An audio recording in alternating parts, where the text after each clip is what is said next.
Olá pessoal, sejam muito bem-vindos ao primeiro episódio do Descubra Cast. E hoje nós temos um convidado muito especial que se chama Ednardo Aguiar. Ele é secretário da pasta de Desenvolvimento Econômico aqui de Foz do Iguaçu. E Ednardo, já fazem 10 meses que você assumiu esse cargo. Me diz uma coisa, o que mudou de lá para cá? Bom, antes de qualquer coisa, boa noite, Laércio. Feliz em ser o primeiro convidado do podcast, fico muito honrado pelo convite e feliz em conversar com tanta gente aqui. 10 meses de gestão, muita coisa já aconteceu, né? Todas as pastas têm trabalhado de maneira intensa, cada uma dentro da sua finalidade, da sua capacidade e competência, e nós, pela Secretaria de Desenvolvimento Econômico, que também inclui trabalho e agricultura, temos aí uma série de atividades já desenvolvidas e muito ainda a desenvolver ao longo desses próximos 4 anos. E Ednardo, você tem uma história muito forte em Foz do Iguaçu porque você nasceu em Foz, né? E como que é você estar representando a Foz do Iguaçu? Você já teve outros cargos também na prefeitura, até representou o governo do estado. Sim. E como que é, novamente, você estar representando a população de Foz? Eu fico muito feliz com isso, muito honrado com a confiança que me foi dada. Realmente eu tive a oportunidade de estar na gestão em outros momentos. Eu fui do Sebrae durante 10 anos, de 2007 a 2017. Naquela oportunidade eu já fazia alguns convênios e cooperações não só com o município de Foz, mas outros 20 da região. Terminada a minha trajetória no Sebrae, fui convidado a fazer parte da gestão em 2017. Ocupei a diretoria de projetos e investimentos. Em 2020 fui secretário de Planejamento Urbano, voltei a ser diretor de investimento em 2021. Então esse momento, essa parte da minha trajetória de representar o município em temas que são muito importantes, me deu um aprendizado muito grande e acredito muito que me deu condições de hoje desempenhar um bom papel à frente novamente de uma secretaria. E o que você percebe que você tem conseguido aplicar? Porque a experiência já é grande, né? E, obviamente, facilitou muitos caminhos para você, por experiência. E o que você vê que mudou até hoje, desde que você assumiu? É uma outra gestão, né? É um outro modelo de gestão, um modelo muito focado, orientado para processo, procedimento e resultado. Eu tenho na minha história de formação também essa diretriz, né, de trabalhar a gestão de competências, de processo, procedimento, gestão por indicadores. Então o grande desafio nesse primeiro momento da secretaria foi organizá-la e entender aquilo que ela realmente seria capaz de fazer com os recursos que nós temos e o que nós poderíamos buscar enquanto não só recursos financeiros, mas também parcerias, cooperações e relações institucionais para desenvolver a nossa missão. E qual que é a missão dela com o cidadão? A missão da Secretaria com o Cidadão é ser um mecanismo que contribua com o impulsionamento do desenvolvimento econômico da cidade.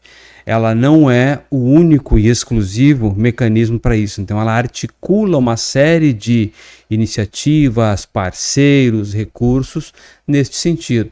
Por que eu digo articula? Porque como a secretaria ela ficou desenvolvimento econômico, que já é amplo, trabalho e agricultura, você tem questões que são relativamente distintas do ponto de vista da sua operação, como por exemplo a agricultura, mas que é um componente importante também no desenvolvimento econômico. Então eu preciso articular parceiros, território, recursos dentro daquilo que é especificamente a agricultura, de maneira que ela contribua com o desenvolvimento econômico. Ela já é uma geradora de riqueza, não pode ser diferente. E acho que a tecnologia é uma maneira de estar aprimorando e agilizando muito isso aí com o cidadão, não é? Tecnologia, ela é indissociável hoje de qualquer iniciativa ou processo de gestão. Ela é um caminho pelo qual nós conseguimos entregar melhores serviços e com mais eficiência, né? Eu gosto de lembrar de quando muito no Sebrae nós falávamos da relação tecnologia e inovação, né? Inovação, você pode ser um agente inovador em qualquer área do conhecimento humano. E a tecnologia é o mecanismo que possibilita que essa inovação chegue até as pessoas, né? Até mesmo para desburocratizar muita coisa aí, né? Até mesmo para desburocratizar muita coisa. Como o município ele é movido por processos e procedimentos, e a burocracia, eu vou dizer que ela é necessária. O problema não está na burocracia existir no meio público, mas a forma como ela é conduzida, né? Burocracia são os processos pelas quais ela tem que seguir. A velocidade que esses processos precisam acontecer é que tem que ser diferente, e a tecnologia é um componente importante para isso. Até porque tem que seguir os ritos, né? Para você poder estar abrindo até mesmo uma empresa e tudo mais, né? E a tecnologia são dois aspectos também, né? O aspecto da inovação e da tecnologia na administração pública para a entrega cada vez de melhores serviços e mais rápidos, e a tecnologia como eixo econômico, como cadeia econômica de valor, componente do desenvolvimento econômico também. Assim como a agricultura é um gerador de riqueza, tecnologia também é um gerador de riqueza. Nós temos uma lei, Laércio, que foi criada em 2017, eu fui coautor dessa lei também, que é a Lei 283 de 2017, que estabeleceu as diretrizes para o desenvolvimento do setor de ciência e tecnologia no município. 2017. Ela foi sancionada em 2018, passou a ter seus efeitos. Naquele momento, eu vou trazer um pouquinho de história para você perceber o quanto é importante uma política pública num processo de desenvolvimento de um setor segmento. Em 2017 foi criado uma matriz de benefícios fiscais de redução de alíquota para empresas de tecnologia que viessem a se instalar em Foz. A alíquota era 5%, veio para 2%.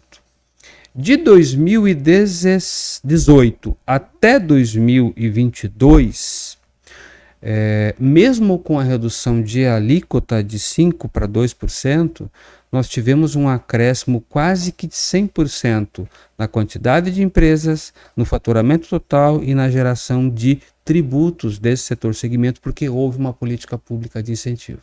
É aí que entra a relação setor público burocratizando de uma certa forma, criando uma política pública que regulamenta, mas dando a um setor privado condições de que ele se desenvolva.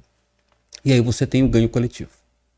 Aproveitando que você falou sobre isso, eu quero que você fale um pouquinho também sobre a captação na área industrial aqui para Foz do Iguaçu. Porque Foz do Iguaçu, a gente tem muito o nome de ser uma cidade turística, trabalhar muito nesse ambiente e meio ambiente, né? Fala um pouquinho sobre essa captação de indústria e se existe parcerias entre outros municípios, se vocês se ajudam, como que é feito isso? Bom, a cidade ela se vende como uma cidade sustentável. Nós temos uma das maiores belezas naturais do planeta, temos a maior geradora de energia renovável do planeta, temos uma das maiores reservas da biosfera da Mata Atlântica. Então, nós somos uma cidade que precisa vender essa imagem.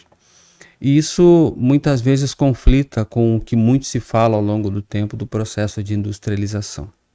Territorialmente nós não somos muito grandes, então nós sabemos que não teremos grandes plantas industriais.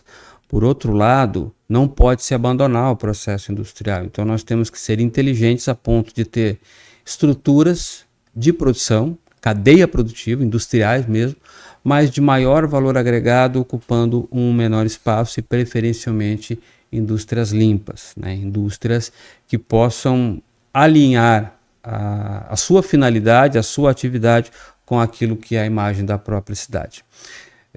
O nosso vizinho mais próximo é Santa Terezinha de Itaipu, também tem um parque industrial, e recentemente eu tive a oportunidade de conversar com o secretário. Provavelmente nós nos próximos dias sentaremos para analisar uma revisão das legislações para fazer uma composição que seja talvez até interessante para as duas cidades, né? Hoje elas têm modalidades diferentes de recepção de empresas. O município tem a prática da alienação, que é um tipo de venda de imóvel para novas empresas. Santa Terezinha tem a permissão de uso, que é o direito de utilização do espaço. Nós provavelmente utilizaremos as duas modalidades a partir de agora, mas essa relação entre município é uma relação que ela está cada vez mais afinada porque as áreas urbanas estão se aproximando, né? E até mesmo são coisas diferentes, né? Cada município oferece uma coisa ou outra, né? E tem indústrias que elas se encaixam com a fiscalização de Foz e outras de Santa Terezinha, né? Então, é um mito que o pessoal fica falando aí que Foz do Iguaçu está perdendo indústria para Santa Terezinha e vice-versa. Não, eu tenho recebido demandas de empresas que querem se instalar na região. Né? Não se trata de Santa Terezinha Foz, querem se instalar na região. Porque nós somos uma região muito rica. E a nossa facilidade de trânsito ela é muito, muito tranquila também. Me fez lembrar agora de uma situação que eu vou trazer muito rapidamente, que diz respeito a uma reunião que nós tivemos com o presidente da Federação das Indústrias aqui em Foz, do Paraná, que aconteceu aqui em Foz, o doutor Vasconcelos. Ele disse assim, nós temos uma dificuldade seríssima de conexão no estado do Paraná, porque nós temos 3 vezes mais aeroportos regionais em Minas do que temos no estado do Paraná. Isso é verdade? Isso é verdade. Precisamos de mais. Mas por outro lado, a malha rodoviária de Minas é muito pior do que a nossa. Porque eu tive uma experiência recente. Eu fui do norte de Minas fazendo 400 quilômetros até Belo Horizonte. Eu levei 9 horas. Meu Deus. 500 quilômetros. A mesma distância que eu fiz de Londrina a Foz, eu fiz em 5 horas. Menos de 5 horas. Então, por que eu trouxe isso, né?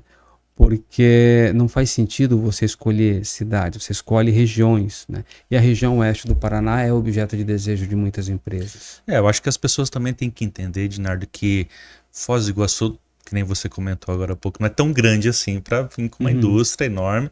Então as pessoas realmente, existe a busca, a pesquisa, né? E nessas buscas e pesquisas, teve alguma pesquisa inusitada, assim, de alguma empresa que queria se instalar? Tem algum caso, assim, que você lembra que para você, tipo, não fazia sentido vir aqui? Tem um caso muito curioso e foi muito, muito interessante você me perguntar isso. Certa feita eu recebi a visita de um empresário do Rio de Janeiro, proprietário de um estaleiro de fabricação de barcos de pesca marinha, querendo se instalar em Foz. Eu o recebi, atendi, falei da cidade, das políticas, das áreas e tudo mais. E aquilo na minha cabeça, né? Falei, um estaleiro de produção de barco de pesca marinha instalado em Foz. Não faz sentido. Vai descer na garganta do diabo. Não faz sentido. Daí eu no final falei, meu amigo, o senhor me perdoe a pergunta indiscreta, eu não quero parecer inadequado, mas eu tenho que lhe perguntar. O que tem por trás disso aí? Me explica, porque, eu sou um ente público. Sentido.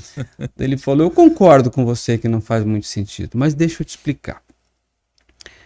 A maior parte dos meus clientes está na costa oeste americana. E quando eu tenho que transportar meus barcos, eu tenho que subir pelo Atlântico, atravessar no canal do Panamá e daí chegar à costa oeste americana. Se eu fabricar aqui e for terrestre até o Chile e subir direto pelo Pacífico, o meu custo de frete de cada unidade vai ser no mínimo $10.000 a menos. Isso para mim é absolutamente inusitado, né? Então não se trata... Veja a virada de chave. Isso é uma boa gestão. Sim, veja a virada de chave. Não é a cidade só que atrai, mas é o modelo de negócio em que a cidade faz sentido para a viabilidade daquele negócio. Olha só que legal. Tem uma outra que é uma indústria que fabrica equipamentos para construção de usinas de biogás. É complicado, né? E o cara quer se instalar em Foz porque a imagem de sustentabilidade da cidade valoriza a imagem da empresa, que é uma empresa que produz equipamentos para a indústria sustentável, que é o biogás. Então, são dois casos que eu achei por bem trazer aqui, que tem a ver com a cidade. Que no caso do segundo, da indústria de equipamentos, ele olha para mim e fala, não faz sentido eu instalar minha empresa em outro lugar.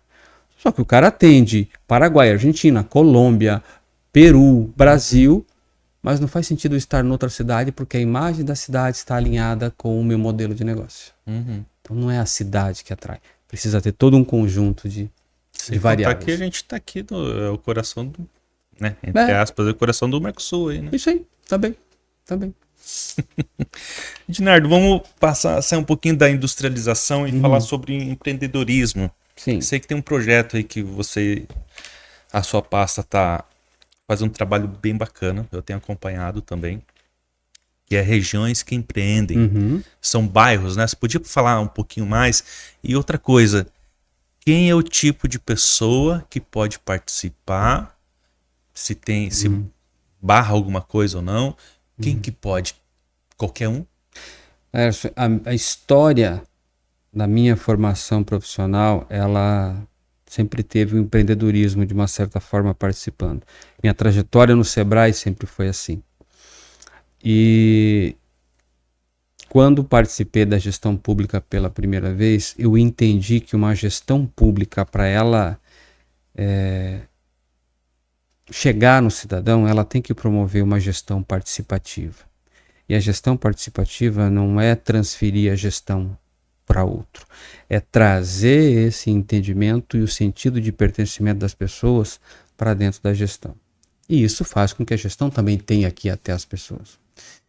Então eu sempre primei por não concentrar as coisas dentro de uma única estrutura e, na medida do possível, atender as pessoas onde elas estão. E esse programa Regiões que Empreendem, que foi idealizado pela Edna, nossa diretora de empreendedorismo, ele vem exatamente neste sentido. Você reunir um conjunto de orientações, capacitações e soluções e levar isso até regiões periféricas da cidade. Reunir as pessoas em um determinado local, na sua região, no seu local, onde elas conhecem, numa estrutura que elas frequentam, e levar as pessoas para oferecerem soluções, capacitações e orientações. Fizemos isso em Três Lagoas, no Morumbi, na Vila C, no Porto Meira, e vamos fazer muito mais disso no ano que vem. Com um detalhe, nós já começamos a discutir as estruturas que nós vamos utilizar, porque até então eram estruturas dos bairros, e hoje eu já penso que nós devemos ter estruturas não do município propriamente, mas estruturas em que o município participe numa forma de cooperação. E o melhor exemplo que eu tenho disso é do nosso bairro Morumbi. Você que é do bairro conhece muito bem, se lembra que lá na região do Morumbi 2, 3, próximo da Mário Filho, tem o antigo SESI. Lembra dele? Eu fiz o curso de MS-DOS com o professor Diomar. Fiz o curso lá no SESI. E eu jogava futebol naquela quadra quando nem coberta ela era. Então a gente jogou bola junto, eu acho. Então, provavelmente sim. O que aconteceu? A secretaria se apropriou daquela área. Então, nos próximos dias eu vou tomar posse daquela área. Vou entrar e fazer uma limpeza geral naquilo e começar a ir preparando aquela estrutura para, entre várias outras coisas, receber o Regiões que Empreendem também. Me diz uma coisa, saindo um pouquinho do nosso assunto, tem o CRAS ali, né? Que é junto na mesma quadra. Ele continua? Continua. E assim... Continua por uma questão muito importante, porque o CRAS atende pessoas, e a gente já verificou que isso é realmente verdade, o CRAS atende muitas pessoas que desejam ter a oportunidade ou de empreender ou de ir para o mercado formal de trabalho. Então, o CRAS recebe pessoas que pode selecionar, passar para mim ali do lado para trabalhar a formação delas e, quem sabe, colocá-las no mercado de trabalho. Filtro ali, né? Positivo. Falando mais sobre empreender, existe alguma limitação de pessoas para participar desse programa? De forma alguma. Pela vontade. Eu tenho até o interesse muito grande de trabalhar em empreendedorismo jovem. Quando eu estava no Sebrae, havia uma solução chamada Aprender a Empreender. Nosso amigo Emerson, que participou do Empretec, ele vai entender melhor se eu disser que era um mini Empretec. Né? Ele era um de 3 ou 4 dias. E lá nós colocávamos jovens para receber conteúdos de estímulo ao empreendedorismo e alguns saíram de lá realmente transformados. Então é um outro tipo de coisa que me encanta bastante fazer e eu gostaria de trabalhar também com o público mais jovem. E como é que está sendo a resposta do público que está participando? Excelente, excelente. É a garantia de que nós estamos no caminho certo e que outras rodadas acontecerão a partir do ano que vem. Pessoal, só para... eu tenho acompanhado um pouquinho também esse trabalho que eles estão realizando e tá fantástico realmente, porque assim, são aulas, são dinâmicas, então assim, tem pessoas que às vezes ela tem vontade de empreender e tá no CLT, né? E aí ele tem medo, não sabe nem por onde começar. Esse é o início. Esse é o início. Então, você que tem interesse, você pode estar entrando em contato. Nós temos no nosso site, até aproveitando o gancho, Ednardo, nós acabamos de lançar Descubra Seu Bairro. No nosso site, você pode conseguir as informações para você estar participando também das regiões que empreendem, tá? Então vocês podem estar acessando lá, vai ter na nossa descrição o site. Então lá dentro tem os QR Codes, você pode estar entrando no grupo das regiões que empreendem, desculpa, e vocês podem estar participando e acompanhando. Então assim, é algo muito necessário e para que as pessoas possam cada dia evoluir mais. Porque às vezes a pessoa tem muito interesse, tem o sonho de ser um empresário e não sabe nem por onde começar, né? Exatamente, exatamente. Talvez uma pequena orientação ela pode ser a diferença entre você dar um passo diferente na sua vida ou não. Vamos falar sobre agricultura. Qual o trabalho que vocês têm assim para agricultura familiar? Conta pra gente como que é feito. Se essas pessoas que trabalham, para quem que elas ofertam esses produtos, quem compra, quem que apoia? O Departamento de Agricultura é parte da Secretaria, ele é dividido hoje em duas diretorias, a Diretoria de Abastecimento e a Diretoria de Agricultura. A Diretoria de Agricultura, ela está mais voltada à infraestrutura, né? De adequação de estradas, de projetos de pavimentação de estrada rural. Nós temos aí a felicidade de estar de frente com o maior programa de pavimentação de estradas rurais da história. Nos próximos dias será lançado o aviso de licitação de 11.700.000 da pavimentação em concreto da região lá do Bananal, né, que é próximo lá de São Miguel, que pertence a Foz, são 5,4 quilômetros. E os outros 38 quilômetros que restam ser pavimentados, nós estamos elaborando os projetos e a expectativa é que o investimento todo alcance a casa dos 78 milhões de investimento em pavimentação de estrada. Então, se nós tivermos estrutura adequada, nós temos condições de fomentar ainda mais a produção, porque ela vai poder ser escoada, acima de tudo, né? E essa diretoria de agricultura é quem coordena também a nossa frota de máquinas que dá apoio aos agricultores. Fazendo um adendo aqui, os pessoas às vezes perguntam, mas pô, entendeu? Bananal lá em São Miguel, por que a gente ainda tem aquele pedaço lá? Porque a gente sabe, mas aquele pedaço é a razão dos royalties que nós recebemos de Itaipu. Porque na oportunidade, antes da implantação do lago, nós tínhamos uma faixa que ia até lá. E uma parte dela foi alagada, então ela ficou isolada. Então é uma parte nossa que está alagada até chegar no Bananal, o que justifica o recebimento de todos esses royalties. E lá a característica de propriedade é maior, né? Mas há uma expectativa de instalação de uma quantidade bem significativa de produção de proteína animal, aves e suínos lá. Já a Foz do Iguaçu, ela é mais caracterizada pela agricultura familiar, que aí é coordenada pela outra diretoria, que é a diretoria de abastecimento. Ela tem como missão, tem como atividade precípua, desenvolver políticas e projetos para facilitar e fomentar a produção local em áreas agricultáveis de menor porte, E ali você coloca hortaliças, frutas, peixe, aves, né?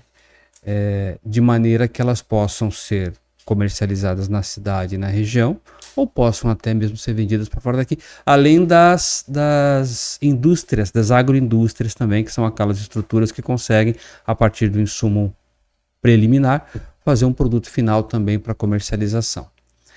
O Departamento de Agricultura também coordena o Banco de Alimentos. O Banco de Alimentos é uma estrutura que recebe alimentos da agricultura familiar e distribui para as pessoas em situação de vulnerabilidade na cidade. São adquiridos da agricultura familiar pelas cooperativas, entregues no banco de alimento e distribuídos para mais de 30 famílias hoje na cidade. Então, tem uma missão importantíssima, tem uma missão muito nobre e é a razão pela qual muitas pessoas hoje conseguem ter o alimento em casa. Dos projetos, o que eu mais aposto para o ano que vem é que nós consigamos dispor de recursos para fazer um processo de aquisição direta, onde o próprio município faz toda a compra da agricultura familiar diretamente, não só para o banco de alimentos e a distribuição, mas especialmente para o programa de alimentação também na escola, do PENAI, né? Vejo aí uma oportunidade muito grande, por exemplo, da ampliação da produção de pescado, de peixe, e incorporar isso à merenda escolar. Isso é excelente, porque o agricultor ele já vai fazer um trabalho sabendo que vai ser comprado. Sim, e hoje nós temos o esforço também de mapear a capacidade de consumo da cidade, né? Que ainda é muito grande e é pouco explorada. Imagine você que dos hotéis 4 ou 5 estrelas que nós temos na cidade, a maioria daquilo que é consumido de peixe, de tilápia, vem de fora do estado, né? Nem do município. Não que o município não tenha para fornecer, mas não tem nenhum volume que consiga fornecer de forma regular, então compram de fora. Então você imagine o potencial que existe só de consumo local para incentivar a produção aqui. Não, imagino. É porque não tem uma estrutura, né? Você dá o início e dá o start para fazer isso aí você vai passar a fornecer para outros lugares. Então, o que eu penso como gestor da pasta? Dar todas as condições possíveis para que o investidor, para que o agricultor possa desempenhar cada vez melhor a sua atividade, que ele bem escolheu para desempenhar. Ou seja, a pasta de desenvolvimento econômico, você pega todas as frentes. Pego. Edinardo, a gente estava falando que a sua pasta ela está de frente em todos os aspectos. Agora eu quero que você me fale assim, eu vejo que existe uma dificuldade grande das empresas, dos hotéis estarem contratando pessoas capacitadas. Quero que você aborde um pouco sobre esse assunto. Por que está tendo essa dificuldade? Porque tem muita vaga, mas não está conseguindo contratar as pessoas. Bom, o desempenho da cidade não é ruim, o desempenho é bom, né? O estado do Paraná é o estado que mais emprega, o que mais gera vagas ocupadas no Brasil. E Foz do Iguaçu está em quarto em números absolutos no estado, não é pequena, mas poderia ser muito maior. A Agência do Trabalhador, ela responde por um número ainda muito pequeno da intermediação de vagas. Quero que você imagine o seguinte: de todo o universo de vagas que são geradas e ocupadas na cidade, todo o movimento, o fluxo e tudo mais, o que passa pela Agência do Trabalhador é de 10% a 15% apenas. Quer dizer que o mercado, de forma orgânica, ele já se organiza e contrata, mas dentro da agência passam 15%. Num primeiro momento, a pessoa que é gestora e é pragmática, como até eu lembro de uma conversa que tive com o general a respeito disso, pode pensar, se responde só por 15% de todo o universo disso, fecha, coloca esse esforço em outro lugar, porque o mercado se autorregula. Né? Pode ser um primeiro momento. Mas no segundo momento você tem que pensar também o seguinte: quem é que hoje está ofertando qualificação e capacitação mínima para um volume de pessoas significativo que permitam que mais vagas possam ser ocupadas. Ninguém está fazendo isso.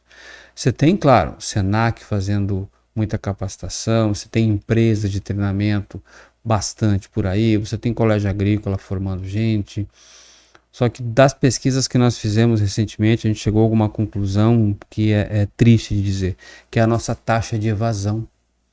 Você tem turmas que começam no Senac com fila de espera, com 35 vagas, e termina com 5, 6, 8. E aí quando você vai investigar um pouco, você descobre que a pessoa tem dificuldade de pagar um ônibus para fazer a qualificação, porque ela quer ir para o mercado, mas ela não consegue. Então, como é que a Agência do Trabalhador se reposiciona nisso? Leva a capacitação até as regiões periféricas, e o Regiões que Empreendem, ele é o embrião disso, sabe?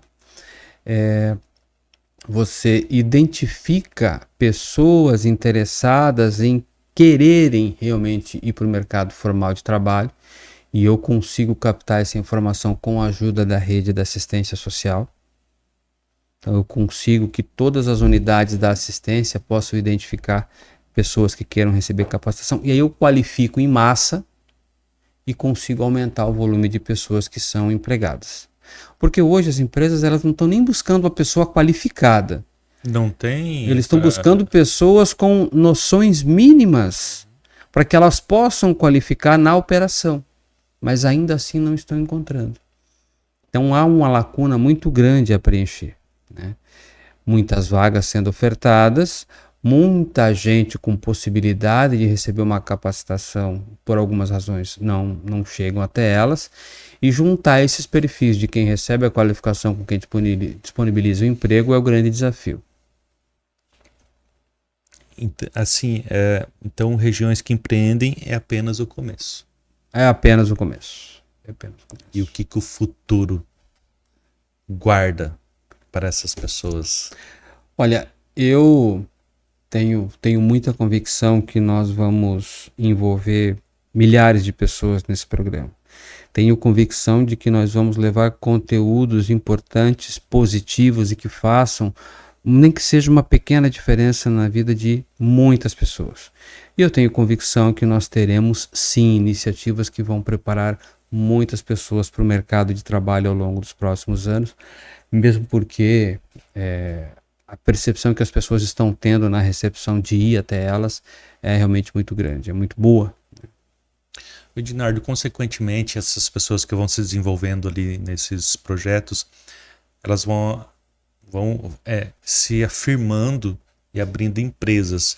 E inicialmente abrem um MEI, né? E o MEI, você tem uma história bem legal. Queria que você contasse pra gente que vocês foram pioneiros em cadastro do MEI. Sim, eu fui...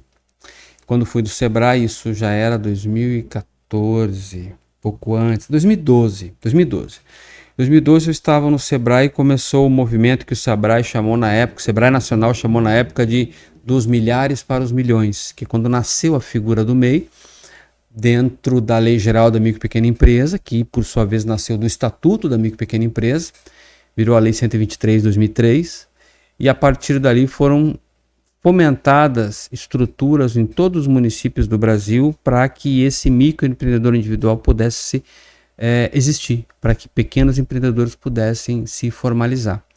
E nessa época, em 2012, nós fizemos os primeiros mutirões de formalização do MEI no Brasil, foram feitos em Foz, na época em parceria com a Associação Comercial, e a minha grande amiga Elisângela De Paula foi a grande puxadora desse movimento todo. A prefeitura também foi uma grande parceira, e ali surgiu o Banco do Empreendedor, a Agência do Empreendedor, Sociedade Garantidora de Crédito e papapá. Então todo esse movimento aconteceu lá atrás, e é algo que eu estou bastante familiarizado e muito feliz pela administração pública voltar a lidar com esse assunto hoje. Nesse mesmo período nasceu o Comitê de Desenvolvimento Municipal? Isso, o CGDM, que é o Comitê Gestor de Desenvolvimento Municipal, ele é um dispositivo da Lei Geral da Micro e Pequena Empresa, em que o município deveria oferecer condições para que instituições, todas elas, que tivessem alguma relação com o desenvolvimento econômico voltado para a micro e pequena empresa pudessem se organizar e planejar tudo aquilo que faria diferença na cidade e que em muito depende do município fazer, né? Como, por exemplo, os processos de simplificação e desburocratização para abertura de empresa, tornar mais ágil isso, né? Assim como a oferta de crédito para a micro e pequena empresa, como a educação, que é a qualificação e formação da micro e pequena empresa, o acesso à justiça, quando veio também para dentro dessa iniciativa as câmaras arbitrais, que hoje muitos municípios têm a câmara arbitral focada quase que na assessoria jurídica do microempreendedor individual, universidade, então, e hoje é um dos comitês gestores mais ativos, mais bem organizados e mais competentes que hoje a gente vai poder encontrar. Inclusive, recebendo aí visitas técnicas de municípios até de outros estados para conhecer o nosso modelo. Como é importante todos esses trabalhos e projetos, hein? Pois é. E eles continuam, né? Não são projetos que iniciaram lá atrás e por alguma razão pararam. Eles seguem, as pessoas mudam, né, à frente das instituições, as pessoas mudam à frente da gestão pública e o projeto continua. Que mensagem você deixa para essas pessoas que ainda não iniciaram e gostariam de iniciar nesses projetos? O que falta para elas iniciarem? É muito difícil a gente chegar numa conclusão só, né? Mas eu vou procurar dizer aquilo que eu deixo de mensagem para os meus filhos. Quando eu digo para eles que a educação formal ela é absolutamente essencial, mas a vida ela vai te testar pelas suas capacidades, pelas suas competências e pelas suas habilidades. E é essas competências, habilidades e atitudes que vão fazer diferença nas decisões que você for tomar a partir de agora, né? Ou a partir do momento que você tem entender que é importante. Como, por exemplo, sair de um emprego formal e empreender, né? O que eu preciso para dar aquele pulo, sair de cima dessa pedra, pular por cima d'água e cair naquela outra pedra lá? Eu preciso conhecer o mínimo possível dos riscos que eu estou assumindo. Então procure se informar, procure se orientar, procure conhecer. Os programas eles estão voltados para isso, né? No sentido de informar cada vez mais. Claro que a decisão é de cada um, né? Mas o quanto nós conseguirmos orientar e auxiliar, nós faremos. Então a mensagem é habilidade, competência e atitude para tomar as decisões, e serenidade na hora de analisar os riscos e coragem na hora de pular de uma pedra para outra. E sempre, quando você está preparado, fica mais fácil, não é? Sempre. Edinardo, eu quero agradecer muito por você ter aceito o convite. Eu quero convidar todos para que acessem o Descubra Cast, acessem o Descubra Seu Bairro. É um trabalho que a gente está desenvolvendo, onde o intuito é ser a voz dos bairros. Porque quando o bairro fala, Edinardo, a cidade inteira escuta. Obrigado mais uma vez. E já está convidado para a próxima vez. E eu quero a Edna, que a Edna participe aqui com a gente também. Você falou uma coisa muito, muito bacana, né? Quando o bairro escuta, quando ele age, que as coisas acontecem. Nós temos uma estrutura gigantesca no país. Nós temos uma estrutura federal, onde as coisas são discutidas e decididas no macro. Nós temos uma estrutura estadual, que tem mais relações com os municípios, mas também é uma decisão político-institucional, mas a vida acontece nas cidades. O bicho pega nas cidades. E se acontece nas cidades, as coisas acontecem mesmo nos bairros. Exato. É onde as pessoas vivem, né? Então, se decide lá, mas a coisa acontece mesmo aqui. Então, Lércio, grato pela oportunidade. Mais uma vez, eu sou muito honrado por vir aqui ser o primeiro, né, no lançamento desse podcast, que certamente será um sucesso. Conte com a minha equipe sempre, conte comigo sempre, será um prazer contribuir. Mesmo não sendo na entrevista, se tiver qualquer outra forma que a gente puder colaborar, eu faço questão, porque eu sou um entusiasta das coisas acontecendo nos bairros. Gosto muito de frequentar os bares dos bairros, né? Então, de vez em quando, estou em um outro. Grato a todos, muito obrigado Fiquem bem. E você que está nos assistindo, não esqueça de compartilhar, de seguir o nosso canal, ativar o sininho e também nossas redes sociais. Descubra Cash e também Descubra seu bairro. Tchau e até a próxima.